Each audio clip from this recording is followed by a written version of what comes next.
Hello, Jefferson. It's time to start a writing project for the holidays. I want us to take our favorite characters from holiday films and show how they're the epic hero of their own story. If you can pick someone from a comedy, it will be even funnier. So, me, that's right, Home Alone. I'm doing Kevin Mcallister.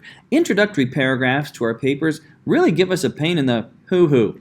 So, I went to a website that gave me 3 different ways to do an intro. You could either use a quotation from a movie, you could describe something from your movie, or you could use a shocking statistic. I've written 3 different introductions from my paper on Kevin Mcallister. I'm going to read all 3 of them to you and show how to start a paper other than saying, today I'm going to talk about, which is boring. Hint, don't ever do that again in your whole entire life. Really, really, really. So here is how I would do an introduction for this paper talking about Kevin as the hero by describing something.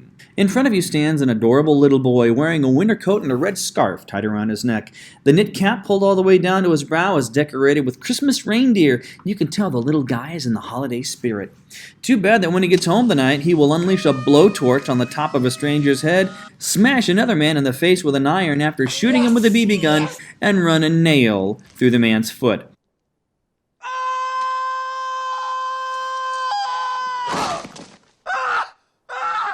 If you've seen Home Alone, you know this kid's name is Kevin Mcallister. He's a good example of a character who changes from an annoying child to a self-sufficient young man. How does he make these changes little by little? While Mama's rushing home from France to save her son from being alone for the holidays, Kevin learns how to take care of himself even when no one in his family thinks he's capable of doing it. Notice, I've not only described Kevin, I've told the story of the movie.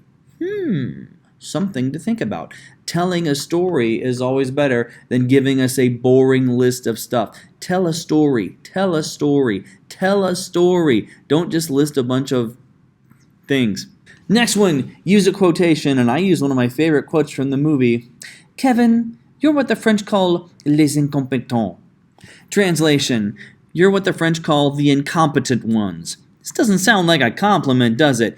Good thing Kevin Mcallister is more interested in living his life than listening to his older sister's assessment of him. Kevin is the unlikely hero of the holiday classic Home Alone. A 10-year-old kid in a rich neighborhood with too much deadly force at his fingertips. He starts the film as an entitled brat who whines and moans until he gets what he wants. Before the closing credits roll, the 10-year-old Rambo has terrorized 2 local bandits as they descend upon his home with the intent of robbing the family of all their possessions. Which is true. Finally, use a shocking statistic. What's Home Alone about? It's about 2 guys that go around robbing houses for Christmas. So I'm like, burglary. Let's talk about that. I did some quick research. Here's my 8-sentence introduction that uses a shocking statistic. Every 13 seconds, a burglar breaks into an American home. 34% of all intruders walk through the front door, the easiest way to gain entrance without anyone noticing. You may be surprised to hear that you can stop this pretty quickly by hanging an electric barbecue starter on the doorknob and inflicting third-degree burns on the intruder's hand.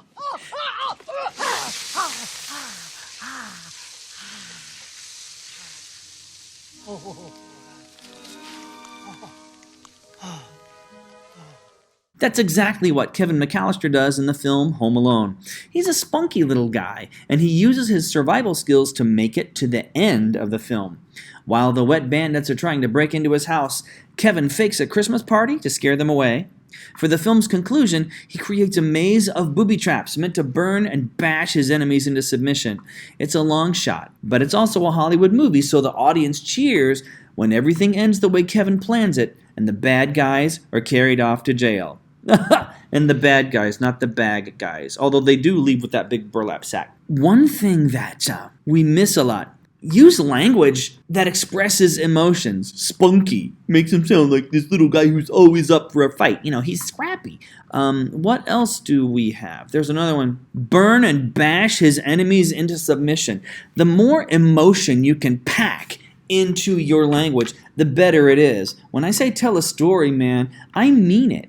Don't tell me that someone didn't like someone. Tell me that they hated them, that they loathed them, that they despised them. Look for the most emotive language you can, which means language that communicates emotion. Yeah.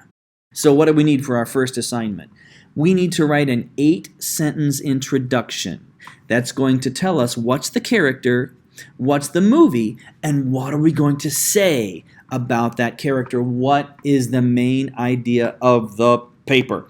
So if you want to use Rudolph or Frosty or the Grinch, you can. You don't have to use a holiday movie if you don't wanna, but if you do, go for it. Just pick any movie that has a main character, and you can talk about all the challenges that they have to overcome to become the secure person they are at the end of the movie, because we know in the beginning they're a couple of misfits. See, they don't fit in. Next time I see you, you want to have your 8-sentence introduction finished. So what do you have to do for today? Number 1, choose your topic. Number 2, write your introduction. If you don't know how to write it, use some of these ideas. Tell a story. Describe something or someone. Or you could describe the situation they're in. Use a quotation from the movie. Tell me something that the person said, or the reindeer said, or the snowman said, or whatever. Use a surprising fact or statistic. Ask a question? That's always fun. Start with a controversial thesis, like for Home Alone. You could turn this into a joke. Anyone found guilty of burglary should be hit in the face with a paint can. Yeah, that would work. Use one of these and see what you can come up with. That means the next time I see you, you have to have your topic and you have to have 8 sentences written. What do? You do a lot of writing on the day you're at home. We'll only have 2 days per paragraph, and this is a participation assignment, so if you miss it, you miss it. I'm not going to grade late work because we're going to have lots of paragraphs to grade, and I'll only grade these during class, and they're due at the beginning of the hour on the day they're due. I can't sit and wait for you to tell me when you're done. So be proactive, get it done.